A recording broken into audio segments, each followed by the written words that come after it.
Strange things are afoot at the Circle K. That kid is back on the escalator again. Ain't gonna hurt.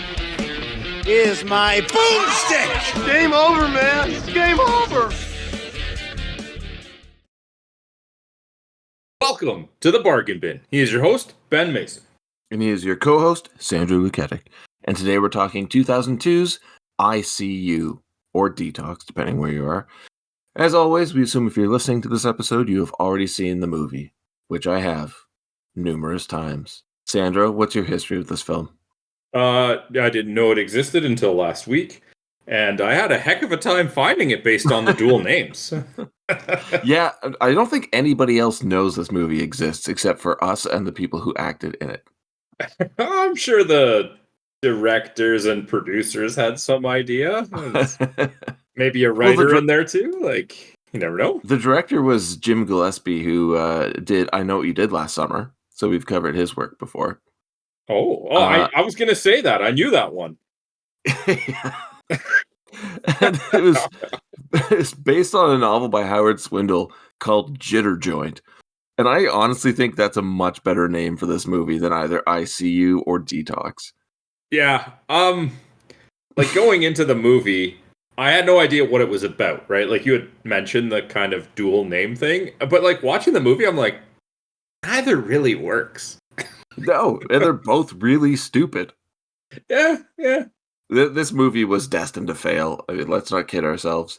But I'm a big action guy. You know, we talked about this many times before. Grew up with like 80s, 90s action movies. For me, the roster was always Stallone, Schwarzenegger, Van Damme. So to see that there's a movie that featured one of them and I had no idea it existed is a little shocking to me. Yeah, and the thing is, I don't think he's bad in this movie. At times, I think Stallone is quite good. He is a much better actor than people give him credit for. He really is. And I don't know. I kind of like Stallone outside of the action roles. Like, in something like this, I think he's phenomenal. Like, give him some serious drama, and the man can deliver.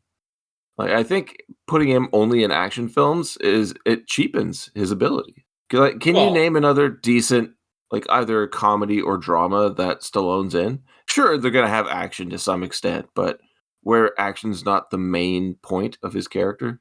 Rhinestone? Well, yes, Rhinestone.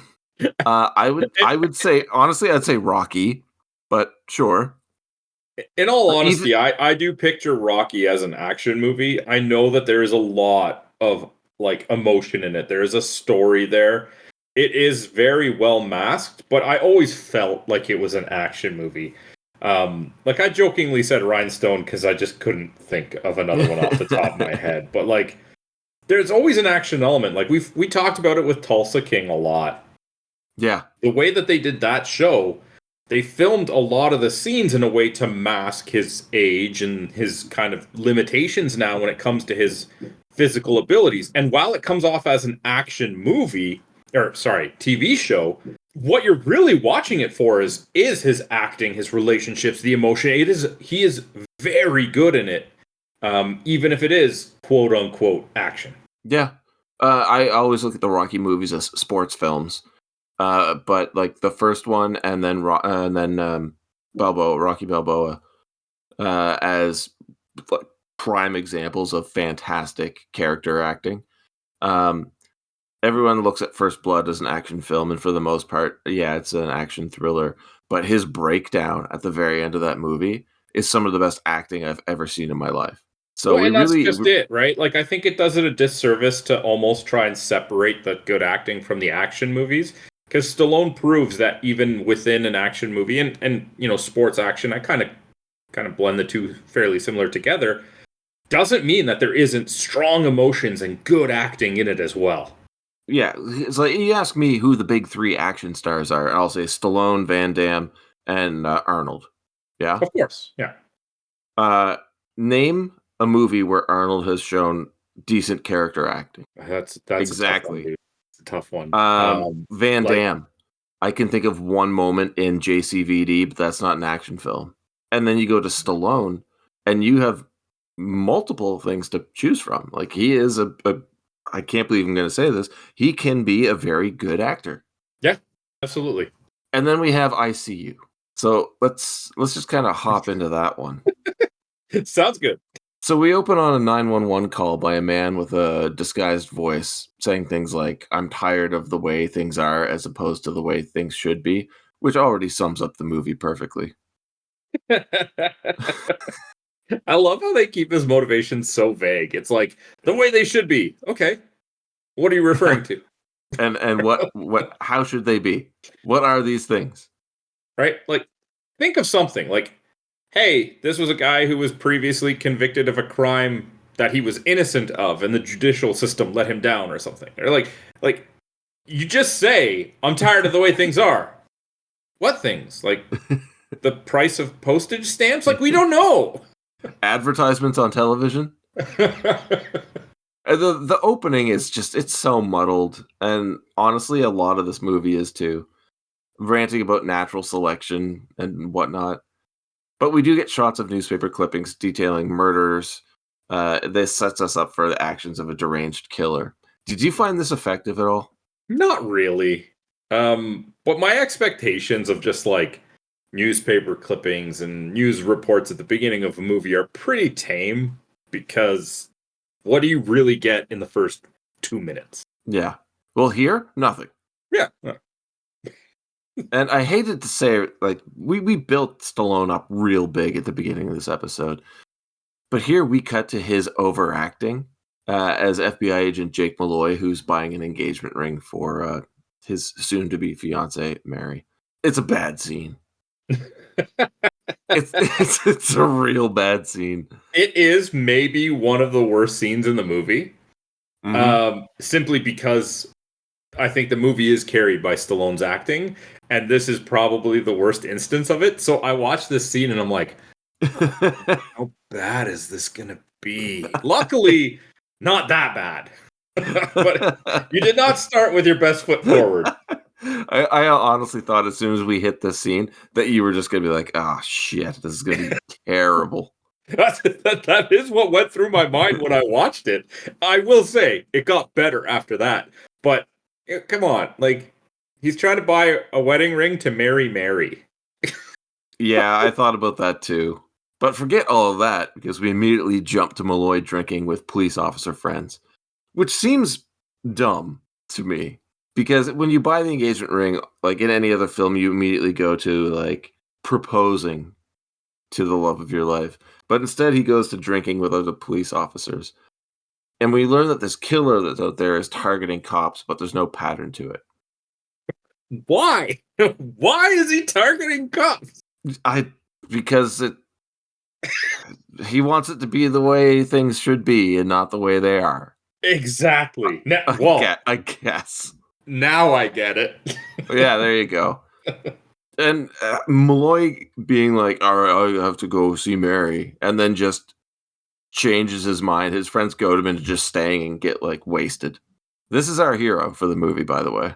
Which, he's fine.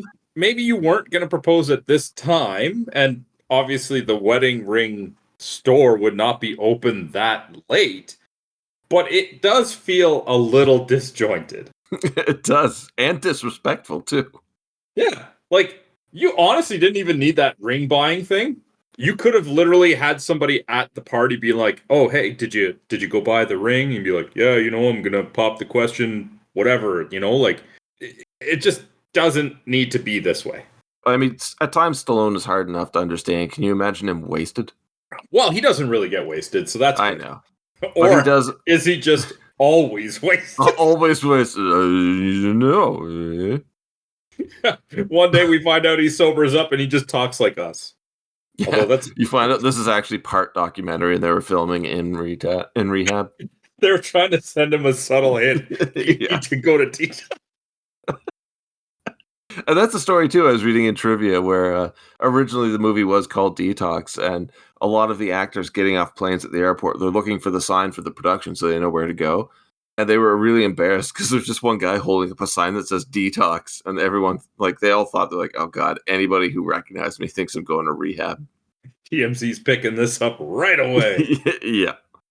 Because you couldn't put something else on the sign beyond D-Tox.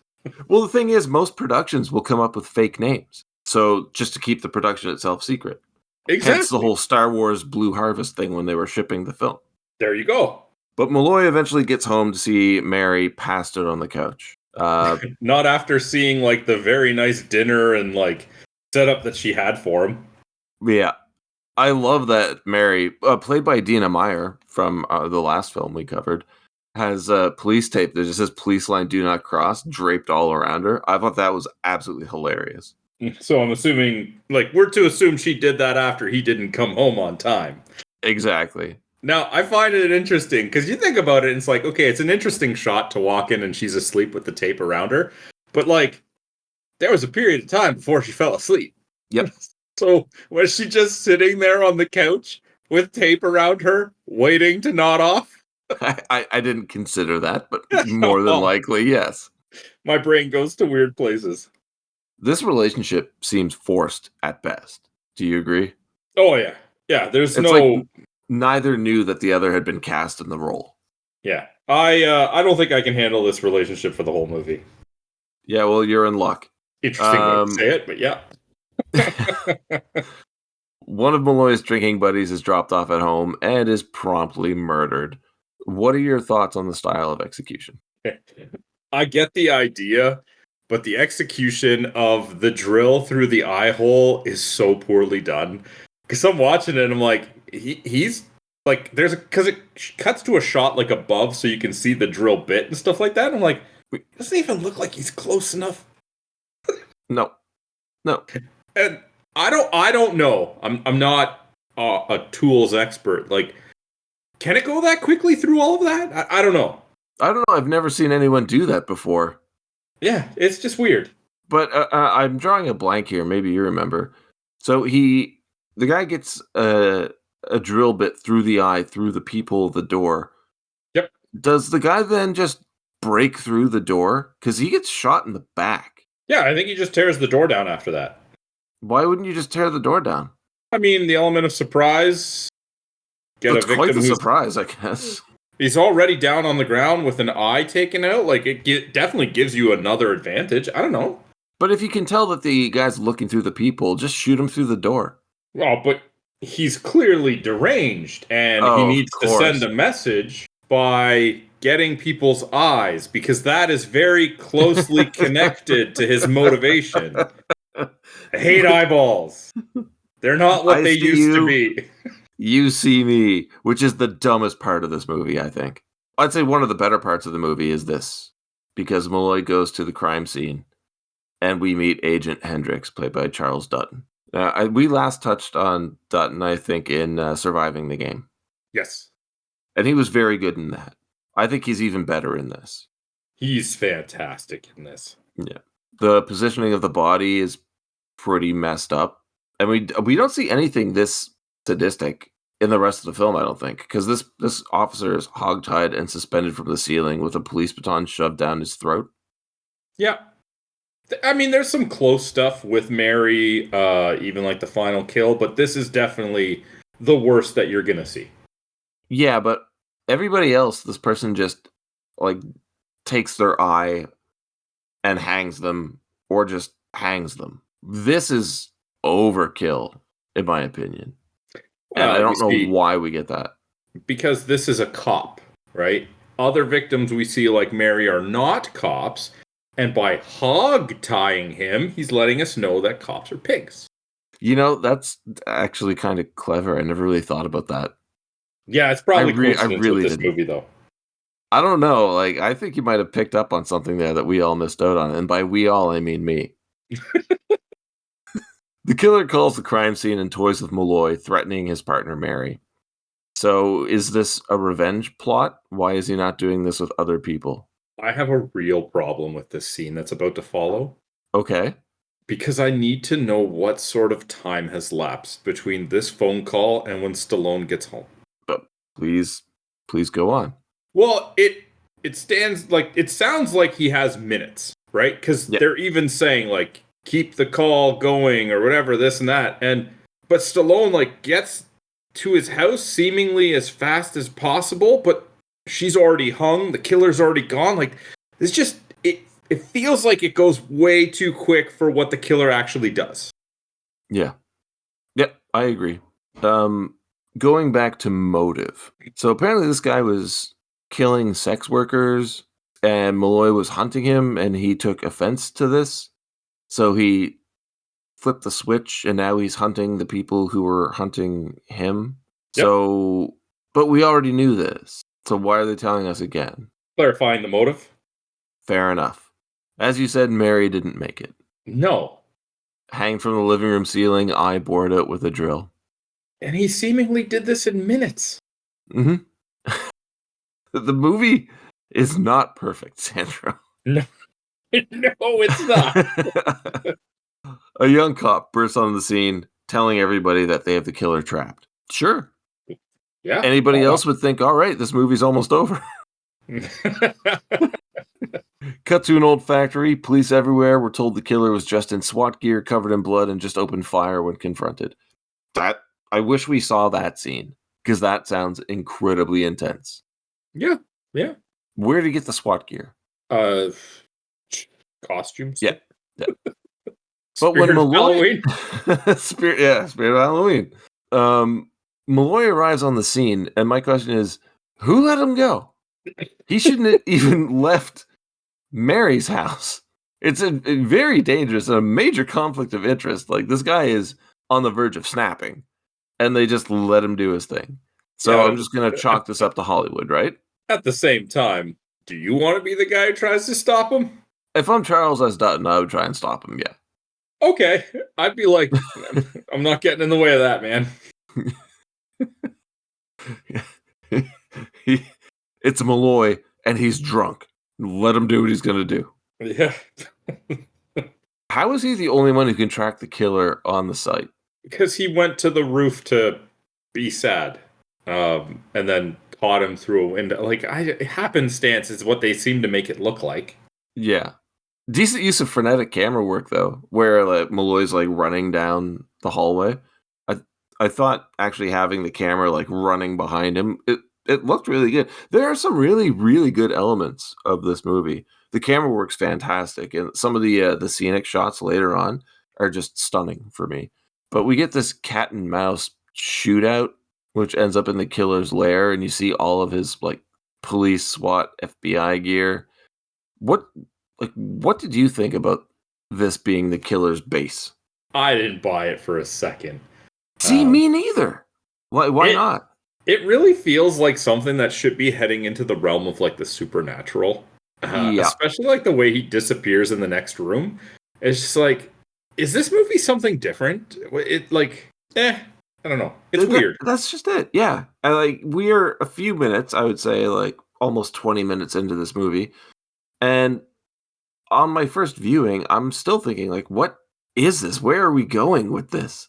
Why is this starting to wrap up already? And what's coming next? See, I think of something like Jeepers Creepers, right? Where the movie starts where you don't think it's a creature, it's cloaked as a man. Maybe this is going to go to something supernatural. Maybe we're going to go somewhere completely out of left field and it's a split personality thing. And later on we find out that it's actually him, right? But I just, like, I'm open to anything at this point except for what's grounded in reality. Well, unfortunately, that's all we get. I did find this intense, though. Like, busting through the third door. I should say that too. He just, like, explodes through doors in this movie. Oh, yeah, it's Stallone, man. Doors not going to stop him. And we see this person decked out in SWAT gear and opens fire. Please go ahead. So, as soon as that happened, I'm like, who did he kill mistakenly? Like, immediate setup for, oh, this is somebody else that he disguised, and now Stallone is guilty for killing him. Which would be really cool, and I think a better take on this. But that, if he did that, how could he draw the letters ICU on his face in blood? I don't know. At the same time, though, I thought about this. I'm like, can you imagine if that actually was the killer, and he wrote that on his own face and then hanged himself for Malloy to find? That would just... I think that would break Malloy's brain permanently. because he Wouldn't would be much of never a catch him. movie. Yeah, and guess what? It isn't.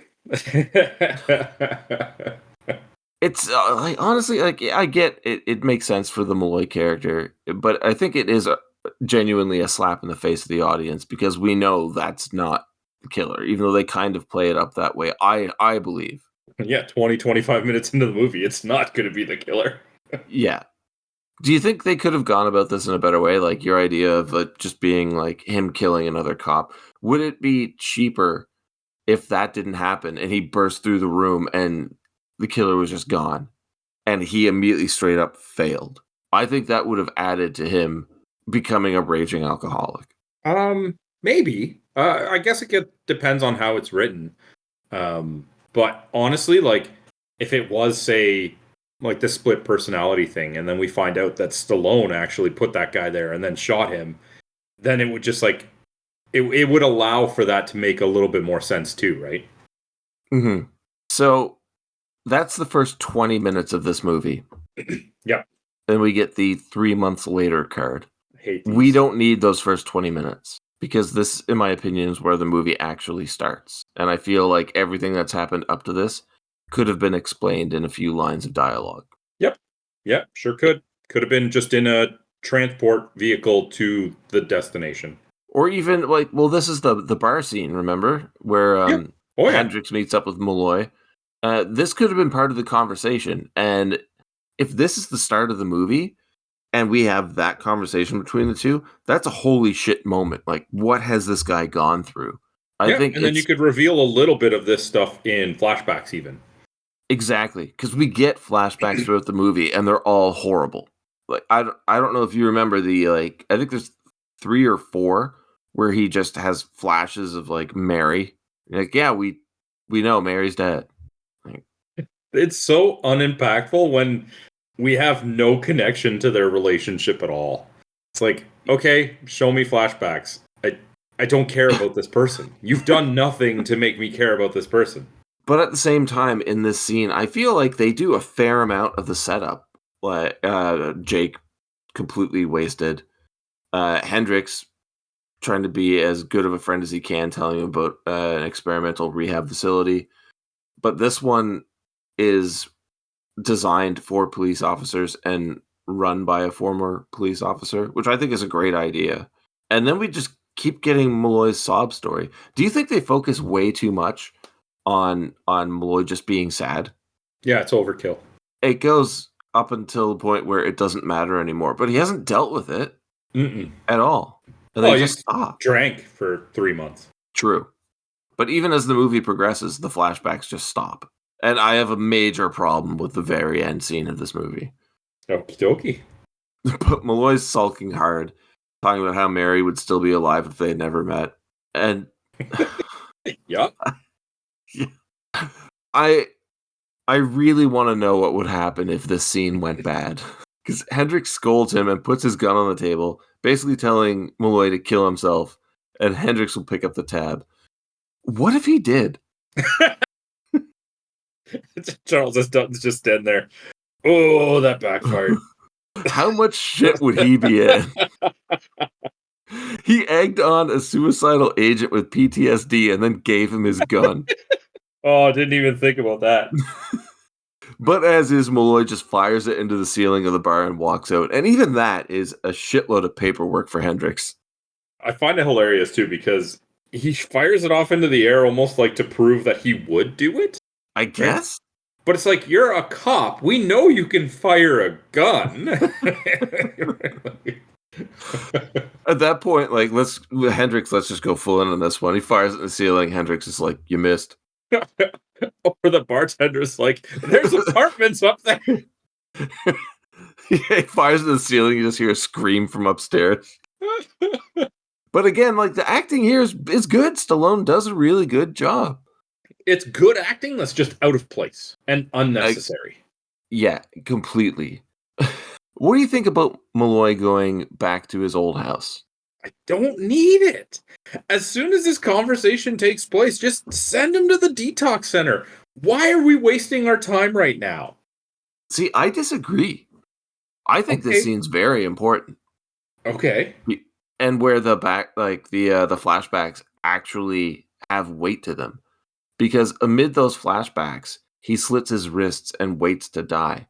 But he broke into the house, which set off the alarms. And I found that weird. Like, why is the house alarmed? But it's a plot device, so he'll be rescued. People will find him before he's dead. And I really enjoyed that. I thought that was some clever writing, if not baiting the audience into kind of caring a little bit more about this character than we should. I'm not buying it. You had the opportunity to shoot yourself earlier. If you want to be found, then you're clearly not actually trying to kill yourself. Like, what? Like, are we supposed to believe he's suicidal or not? That's a good point. That's a very good point. I have to mention, almost every time after this scene, when we see Hendrix on screen, he's smiling to himself. And I really want to believe it's Dutton being like, I'm getting paid for this? Dutton is such a necessity in this movie. He just lightens the whole thing. If he wasn't in this movie, I think I might hate it. And I don't really know how important he is to everything, but there's that little bit of charm that he throws out every time he's on screen that kind of like brings me back in when I'm starting to drift away. It really does feel like he is meant to be the emotional like release valve in this movie. And that's fine. But yeah. Well, if you didn't have him, it would be way too serious for what it's trying to be. Mm-hmm. Cut to a helicopter shot over a snowy forest, and I go back to saying like the cinematography and the scenic shots here are absolutely amazing throughout the entire film. And that one shot of them flying over, or like the crew flying over the forest filming this, was what inspired me to write a short film called The Pines, which is one of my favorite things I've ever written, and I owe it to this movie. So I don't want to shit on it too hard, but I'm going to eventually. Thanks to our last review, though. Anytime I see a helicopter, I'm like, is it going to land a plane? I still can't believe that. That is, and nobody else I've talked to has brought that up. I'm like, how do you miss that now? But yeah, Hendrix drives Malloy to this rehab center. And what are your thoughts on what will be the main setting for the rest of the film? I feel like this setting alone would tell people to just be like, nope. Yeah. I loved it. It's like, I've seen The Thing. I don't want anything to do with this. And I bring that up later on in my notes. This movie very much has a Thing vibe, but without the science fiction. And without the quality of The Thing. Well, yes, of course. It's like, if you can't do it, just don't, because you're going to get buried by how good The Thing is. Yeah, put Carpenter as director of this movie. I think we get something much, much better. Hey, if it was a creature that was responsible for all this, I would be so much more on board. What a twist that would be, huh? We meet Doc Mitchell, who briefs Malloy in the program. I know he's a terrible actor, but I love Chris Christopherson so much. I wouldn't call him terrible. He's pretty bad in most things he's in, except for Blade. Well, that's the nice thing about movies like, and I think in this one too, is that if you don't give him too much to do in regards to range, he's just fine, but he also adds a certain aura to the movie that is very much appreciated. So, yeah, I don't know if I would call him good or not, but like there are definitely things that he is good in. Yeah. Yeah, I'd say like as a country singer, one of my all-time favorites, one of the best concerts I've ever been to. But when you put him in film, and I hate to say this, but he kind of comes across as like a second-rate Sam Elliott. It's like you can't get Sam Elliott, you get Christopherson. Although thinking about it now, Sam Elliott as Doc Mitchell would be fucking awesome. You want Sam Elliott as anything, so yeah. Yeah, Sam Elliott as Doc instead of I forget his name right now, which I will bring up later, but the guy who plays Mackenzie, you get Dick Miller. Okay.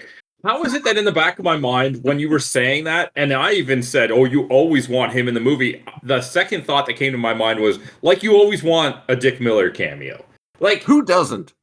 I know, but I get it. You don't have to say it every time. We know. Fine. I understand confiscating Malloy's gun, But how is this man still allowed to carry a badge? Uh, He is not fit for duty. That should have been confiscated a long time ago. If he's on like a suspension or something, which I would imagine he would be, or even like a leave for grievance, they would have asked him to turn in his gun and badge. Exactly. One small detail I noticed, which I really enjoyed, but they never ever go back to because screw this movie. Malloy has the shakes, and Stallone actually looks legitimately like terrible, like he's going through withdrawal in this scene. I really enjoy that, but they just abandon it for the rest of the movie. Yep, because he's on the road to recovery at D-Tox. Hendricks pseudo threatens Doc, which I find strange. But then we meet Orderly Bennett, played by Stephen Lang. And now I feel like we both know what kind of movie we're getting into. They're all assholes and don't trust anybody. Yeah. Did you recognize Stephen Lang at all? Not particularly, no. You have seen him in so many movies, and he always looks different. Always. I recommend anybody who doesn't know or recognize Stephen Lang in this movie, look up his filmography, and you'll be blown away. I have to go back to the setting. That massive cold concrete labyrinth, I think, is a perfect setting for this, if this were a horror film. Yeah. Because they don't really use it. And this is such a unique set that it's almost a character unto itself, but ignored. And I'm watching it, it's like, this is absolutely amazing. Like, you can build this, you can make this something, and then they just throw us into meeting all of the other staff and patients. So I'm going to go through these people. Prison. It feels more like a prison. An asylum, almost. Did you recognize any of the actors in this scene? Which scene are you referring to? It's where we meet all the other staff and patients. We're in the common area. It's like the first session, basically. Well, I mean, like, I recognize Robert Patrick, of course. As Noah. Yeah. But we have Nurse Monroe, played by Polly Walker. The chef, Manny, who I don't recognize, but has a cool name of Hrothgar Matthews. Hank, the caretaker, played by Tom Berenger, who is royalty in B movies. Slater, who is played by Christopher Fulford, sorry, who I immediately just didn't like his acting. Jaworski, played by Jeffrey Wright, who is unrecognizable to me because he looks so different in everything else I've seen him in. Noah, like we said, Robert Patrick. Lopez, played by Angela Alvarado Rosa. Jones, Courtney B. Vance, who I absolutely love from 1995's The Last Supper. Mackenzie is the old man, Robert Prosky, who I think we all know but couldn't name a single movie he's been in. 100%. And Brandon, played by Miff, who just seems to never speak a word in this movie, and I'm not sure why. Connor. Did you recognize the guy who played Connor? Stop asking me that. All right, it's Sean Patrick Flannery, who most people would recognize as one of the two brothers from the Boondock Saints, and other people, Powder, or young Indiana Jones.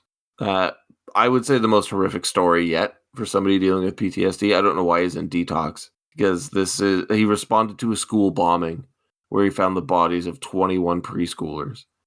And I would have to say, in this one short scene, it's the best acting of the entire film. Yeah, and then, correct me if I'm wrong, this is where Robert Patrick just starts, like, laughing at him, right? Yep, and goes on a rant. Like, red herring 101. Like, immediately, like, well, this asshole's killing people. But yeah, it's a great job of establishing him as, like, the main asshole of the movie. And to his credit, Robert Patrick does a great job in this role. Oh, he's fantastic. Yeah, but when is he not, is the thing. I don't think I've ever seen him do a bad job once. And even when he's playing a muted character, I'm still watching him more than I'm watching anybody else who's supposed to be leading the scene. Fair enough. Get a beautiful shot of the frozen lake with a hole in the center, and a corpse slowly rises to the surface. What are you thinking at this point? Oh, I'm thinking that that's one of the actual employees at the facility, and that the killer has taken on one of the employees' roles. Not one of the inmates, but one of the employees. I thought the exact same thing. And I thought, this is almost Hitchcockian now. And this, I'm definitely along for the ride now. Like, I'll let go the first 20 minutes of this movie that were completely horrible, because it seems like we're building to something great. Yeah. I was wrong. Yeah, well, everybody's wrong from time to time. Hendrix is just staying at a tiny cabin on the lake. He wants to do some ice fishing. I know, sign me up for that. As soon as I saw him, I was like, yes. I thought we were done with this character, and I want him in this movie more. Malloy encounters Monroe in the workshop hangar. Immediately, I thought this was supposed to be some sort of romantic setup. And do you think that's what this is? Because I'm confused. I was actually a little worried that there was romantic setup in this, and I'm like, we don't need this. Especially where he's having flashbacks of his dead wife still, or dead fiance. Mm-hmm. I think they actually tried to trick us with this scene. Because, like, why does he bring up the scarf? I don't know. Right? Do you think, I haven't looked into it, but do you think that this movie fails where it fails because of editing? Or do you think the story might have just been that bad? I think the story was just that bad. Because they set us up for things throughout the film, and there's no payoff to any of it. I just want to keep going back to this split personality thing, and he's in an asylum, and maybe he sees her scarf, and he wasn't buying Mary a ring at the beginning. He was buying her a gift as a scarf for Christmas or something. And like, this is where his mind is kind of like blending all these things together. I'd be more okay with that. But when there's nothing to tie it all together, it just feels like random stuff is happening. That's exactly it. Kind of like this whole scene with the lighter, Mackenzie's lighter. And they're arguing about Bennett stealing it. Are we building tension here? Like we already know that the Bennett character is an asshole, but are we trying to build doubt? What do we do? We know we hate Bennett, but this makes me like the Mackenzie character more because he's trying to rationalize everything, saying it's a mistake. Of course, him being the nicest character in the movie, he's also playing a Canadian. But is there a point to this scene? No. Thank you, because I've been stewing about this one particular one because it seems very pointed, but I don't know where it's supposed to take us because they just kind of abandon it then. I don't want to sound like I'm beating a dead horse, but if you're going to have a movie that feels this disjointed with just random occurrences, that is forgivable if the ending ties it all together. Yes. But that doesn't happen here. No, it doesn't. And it's just so disjointed. But we get one of my favorite things, I think yours too, is now with a full blizzard outside, we're into full isolation horror. And I love this because now we have our core set of characters, and I just want to see how this plays out. So now we're into the main story, and it feels like we're actually going to go somewhere. It's even more so now that I'm like, why isn't this just a horror movie? It should be. How would you turn this more into a horror film, though? I don't know. I guess maybe more of a thriller, because I think I would lean on the split personality thing. Yeah, I think so too, because at the very end, this is just a not a good slasher film. And that's kind of what it turns into. Like, it wants to be 7, but it's not good enough. So it leans a little bit more into your slasher film, but it's also not good enough for that. So what does it leave us with? Wasted potential, in my opinion. Yep.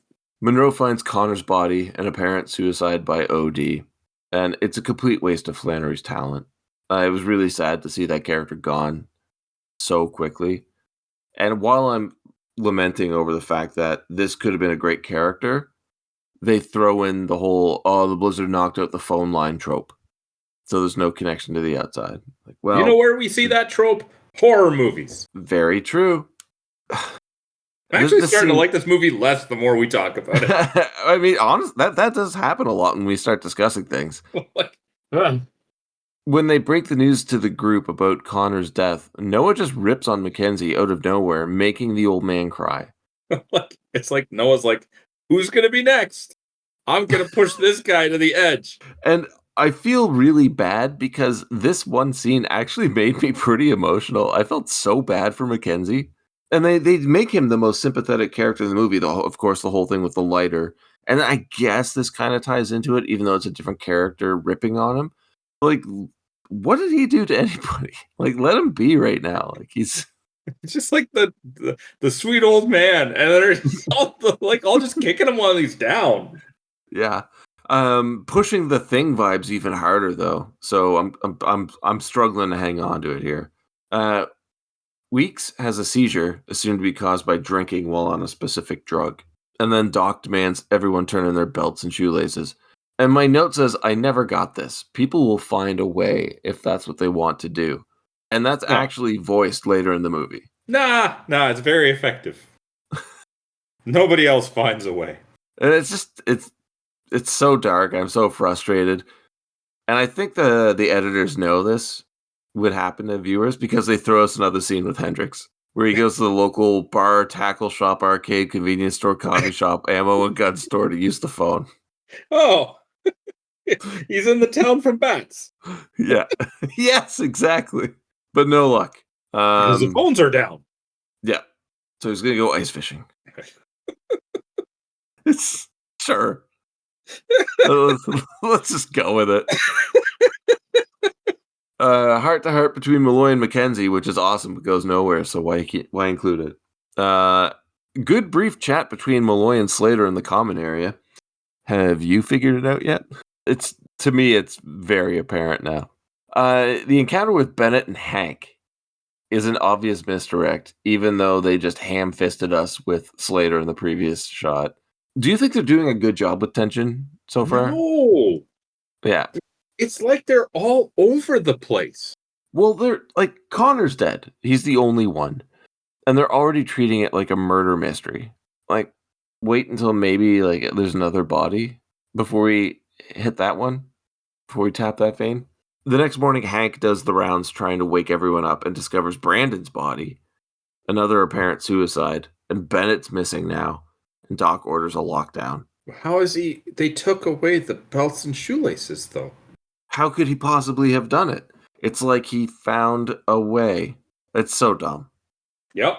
And what's the point of the Brandon character now? He didn't say a goddamn word, and now he's dead. Just to up the body count. Horror movies need a higher body count. But it's not a horror movie, Sandro. We don't know It's what a thriller. Yeah, nobody does, apparently, even the people making it. Also, the boiler's dead now, so it's just freezing. Someone's traversing the complex through the air vents, Sandro. And I always found this creepy. And I think it's because of Alien with like a dash of Die Hard thrown in. But this person steals all of the patient's meds, even though we don't see them take the meds at all in this movie. I really wish we did get more Doc, because he spots the infiltrator and chases him outside into the blizzard. And I want to know your thoughts on the shot of the person coming at him from behind with an axe.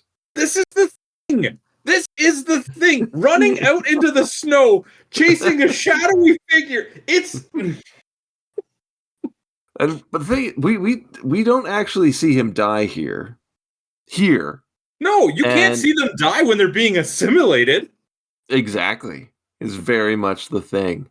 But on my first viewing years ago, I thought this would be a red herring in that it's not just one person, there's probably two people doing this because logistically it would just make sense. Okay. But what would be the point? And everyone starts believing that Bennett's the one killing everyone off, which I think is believable. We already know he's a murderer and a piece of shit.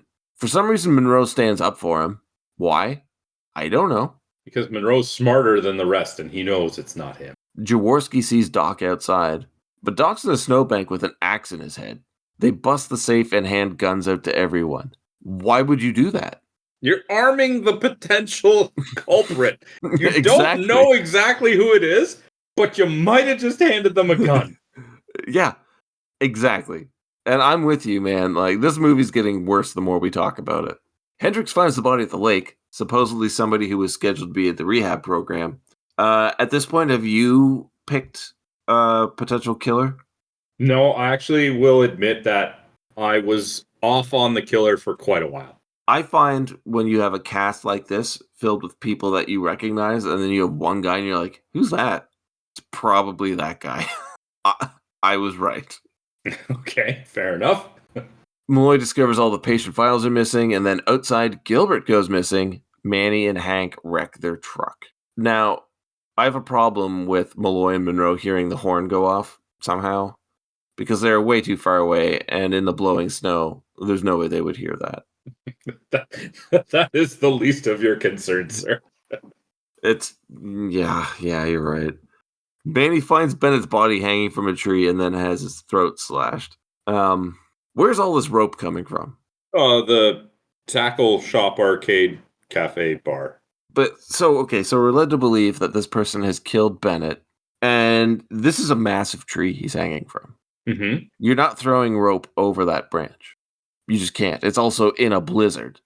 So you're climbing this tree in the blizzard to loop the rope over that branch, then pulling Bennett's body up and suspending it. But no, that's not the case, because the rope is tied to the branch and tied to Bennett, and there's no overlay. So it's not tied to like the trunk of the tree or anything. It's tied to the branch and tied to Bennett. So this means he either tied the rope to the tree and then lifted Bennett and hanged him from it, or put the rope around Bennett's neck and then carried Bennett's body up the tree out onto the branch, tied the other end of the rope to the branch, and then dropped him. Yeah. Now, you say I look into things too much? I think I'm justified to be like, there's no way. There is no way.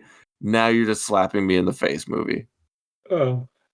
And you know, something simple like when Hendrix went to the tackle shop, if one of the things he wanted to buy was rope, and the guy was like, oh, we had a run on it, we sold out or something like that, like you could foreshadow that, fine. But again, random stuff happens, never gets tied together. That was not an intentional pun. And it, like, you just, there's no satisfaction in the ending because there's no, like, eureka moment where in your mind you just start putting all the pieces together because you realize, like, it just, yeah, it's a failure.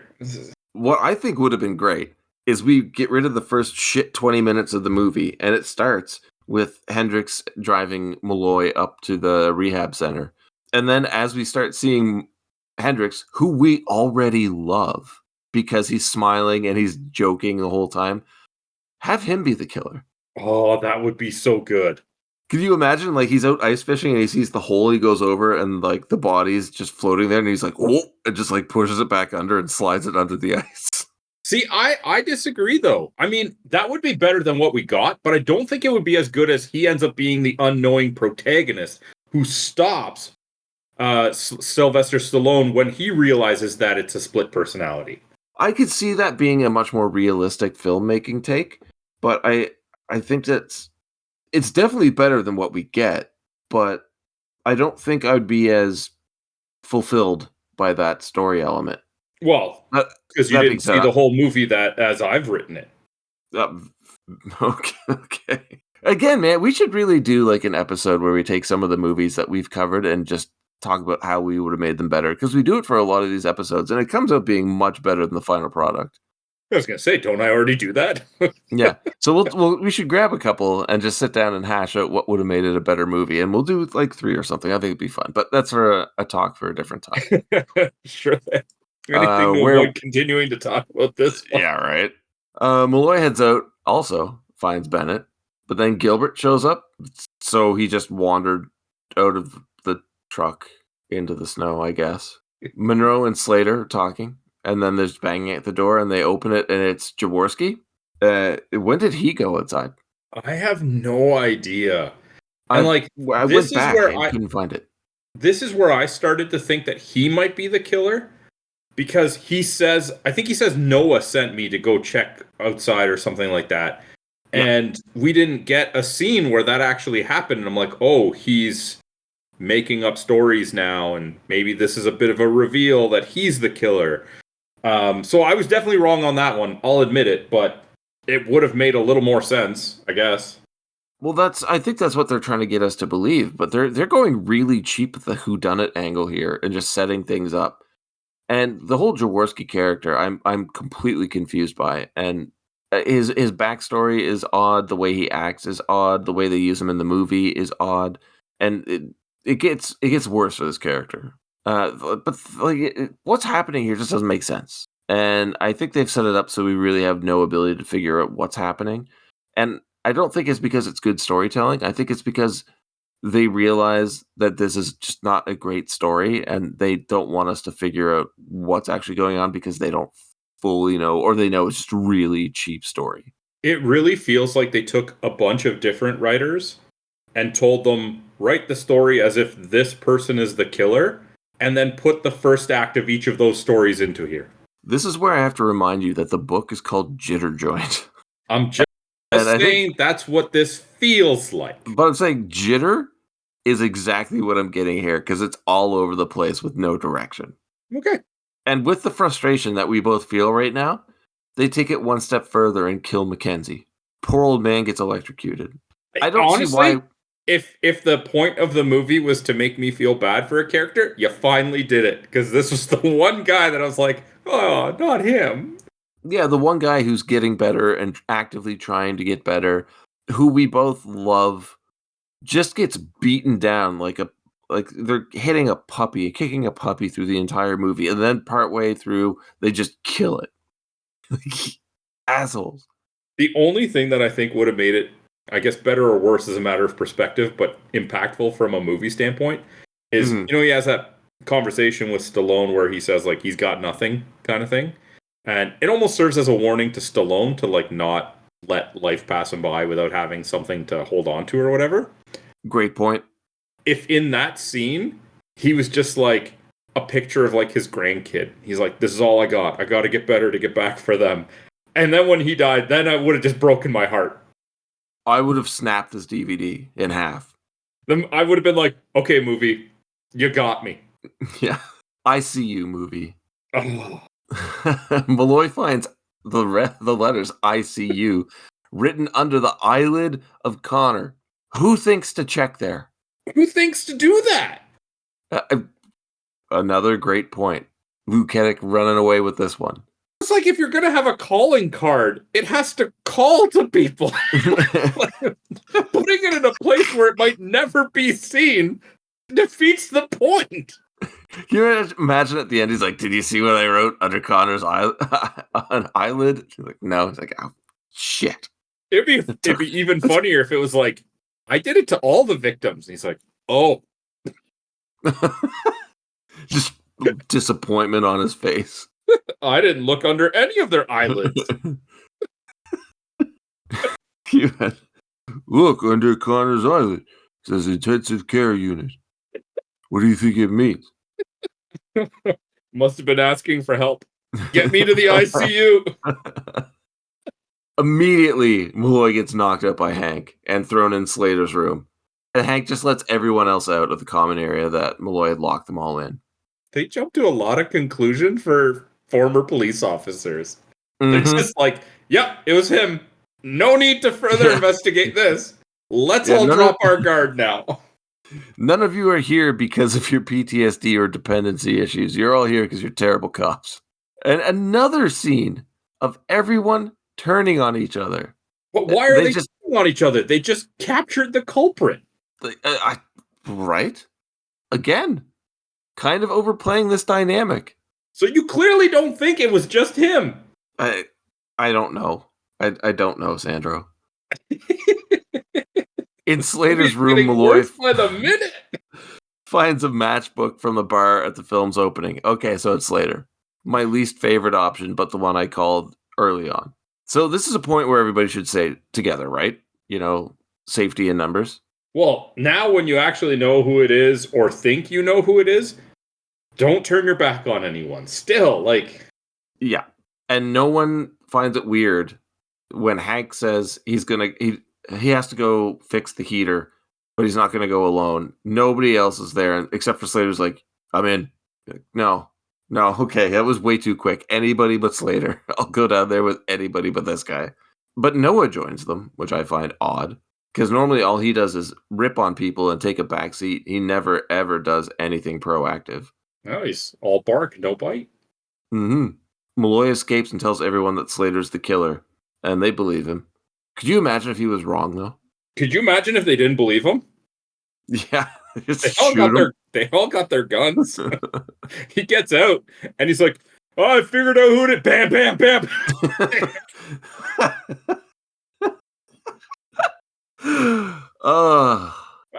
What was I supposed to do? Murderer was running at me. Great potential endings. Slater kills Noah, and another great element of acting by Robert Patrick, always playing the loudmouth asshole who immediately breaks down sobbing before he's killed. He's so good in this scene. The character is such a piece of garbage in this scene, but Robert Patrick plays it so good. There is so much amazing talent in this movie, and I think almost all of it is wasted. So now it's a cat and mouse game between Slater and Malloy, who finds Noah hanging from the ceiling. Again, I have to ask, where is Slater getting all of this rope? I told you, at the shop.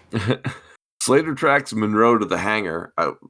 Sure. Hendricks shows up and promptly gets shot, which I was not a fan of. What's the point if he didn't even, like, the whole time he's kind of running his own storyline where he's trying to get to the facility. We didn't really touch on it anyway. Not that it's very eventful. Yeah. But it's like, he just shows up then, and it's just like, what was the point? You didn't do anything. Yeah. It's a complete waste of a character they were building up the best way possible. Made us both love the character.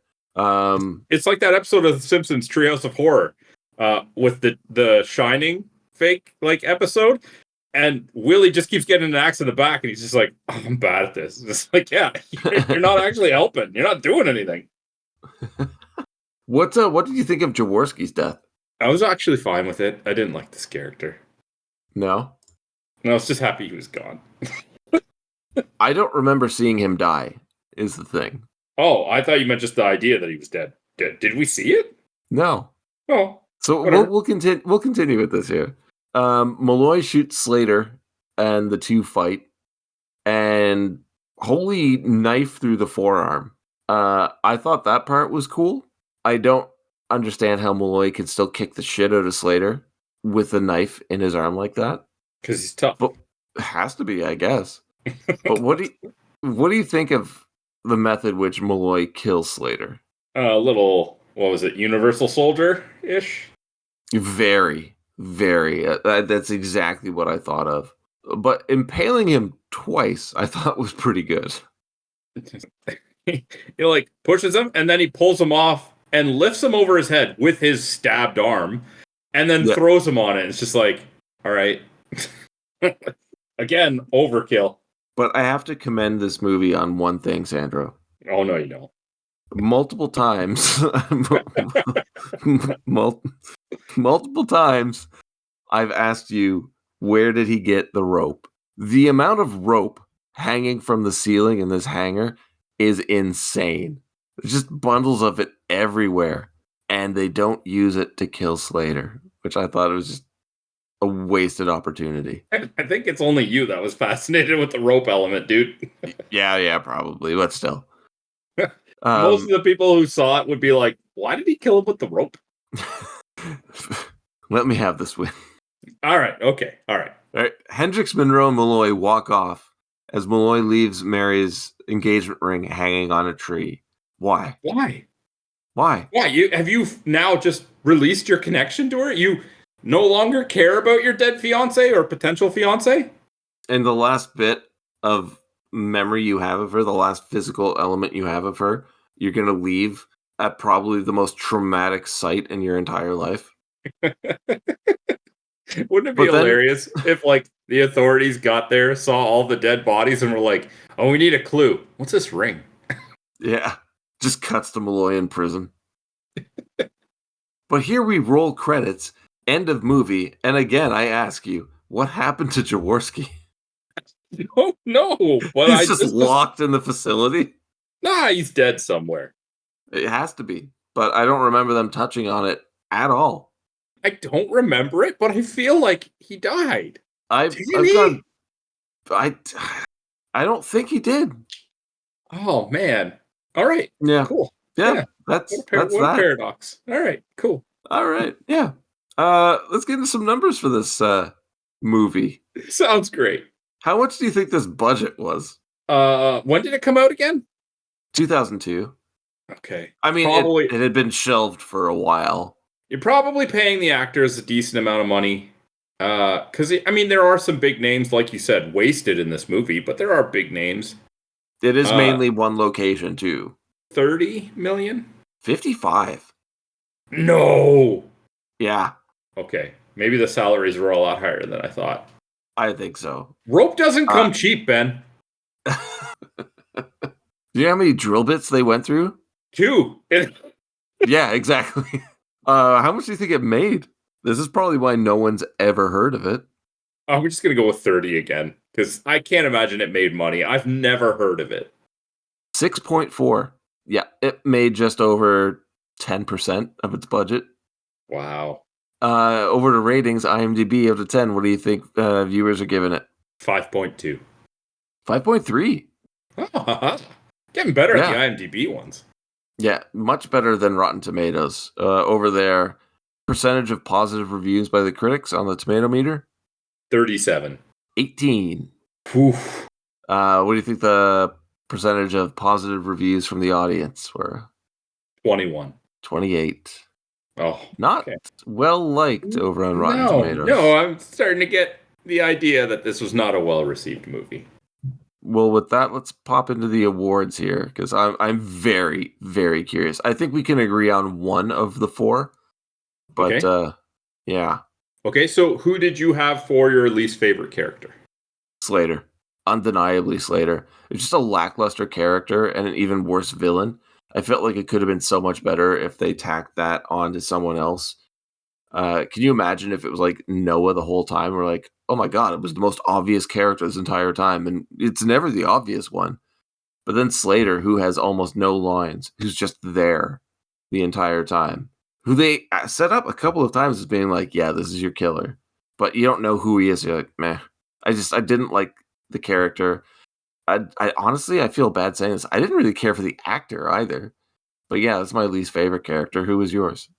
I went with Jeffrey Wright as Jaworski or Jaworski. Jaworski.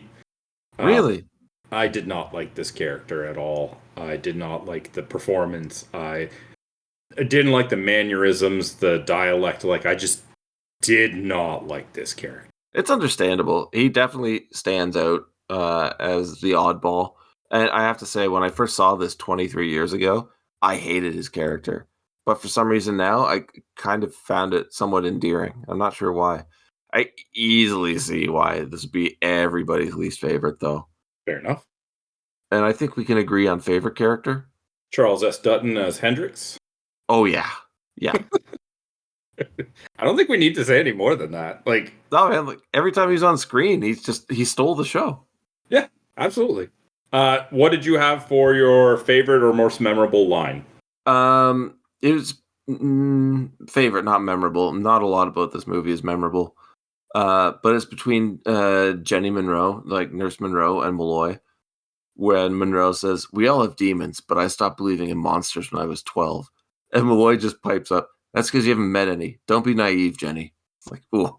It's a verbal backhand right there. Ooh. I mean, she's got a pretty good line there. And then it's a great line. Yeah, exactly. What was yours? So it's my favorite.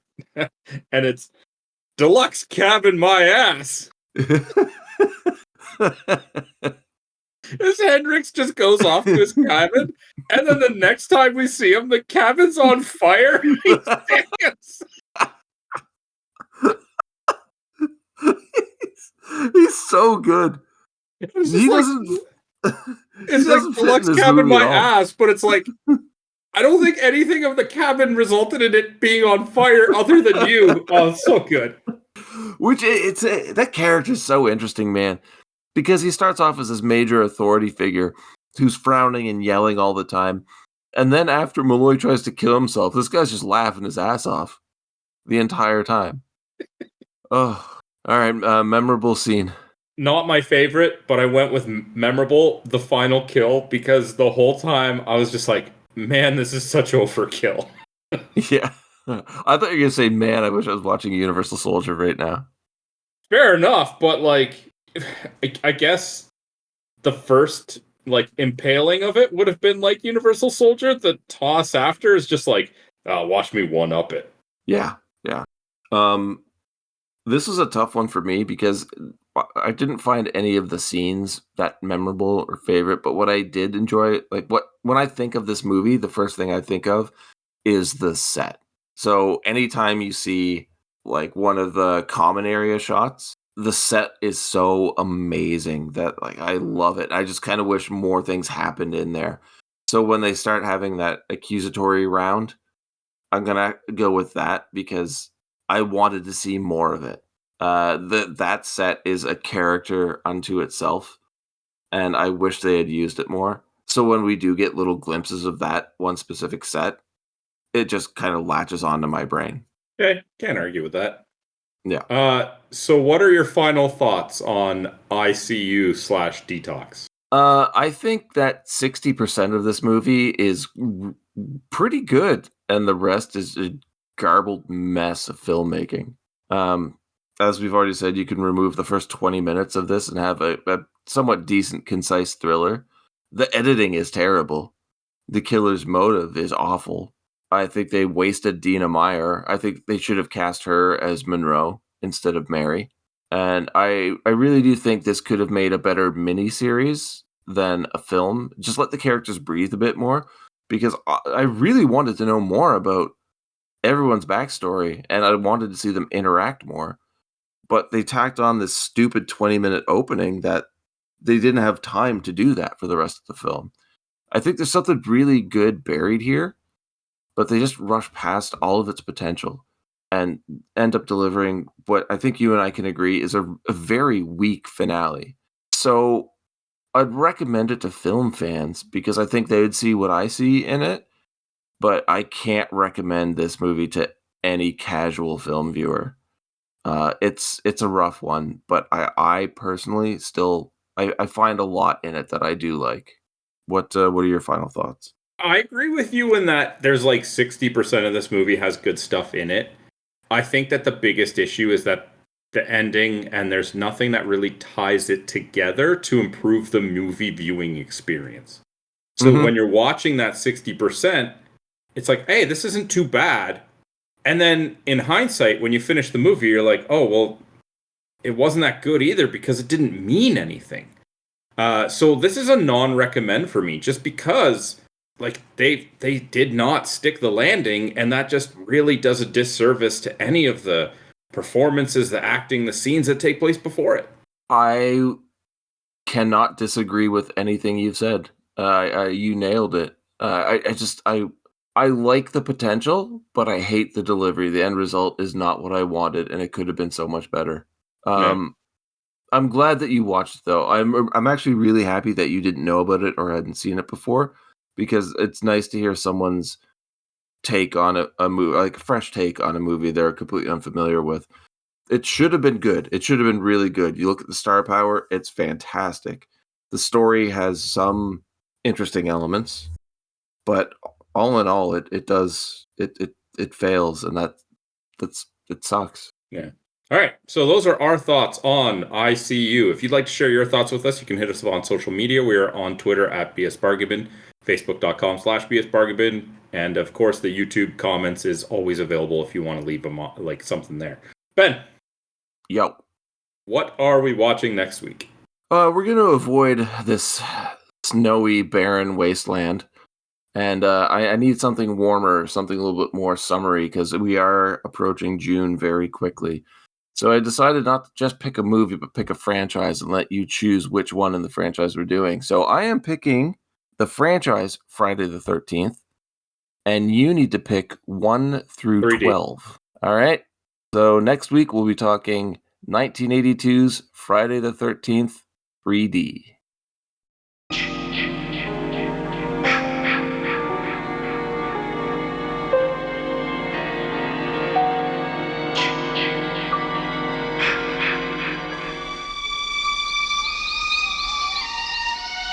Weekends are a good time to escape to the woods. Unless the weekend begins with Friday the 13th. Because 13 is an unlucky number. But out here, so are 1 through 12. Because these are Jason's woods. And nobody leaves them alive. Friday the 13th, Part 3, in 3D. Jason, you can't fight him.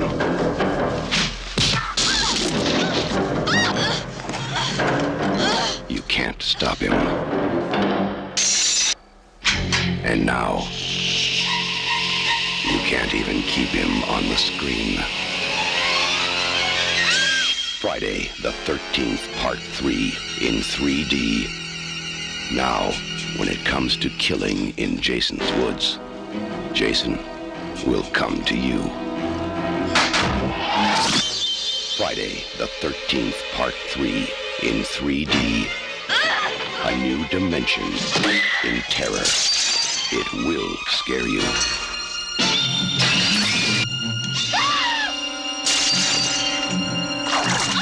Count on it.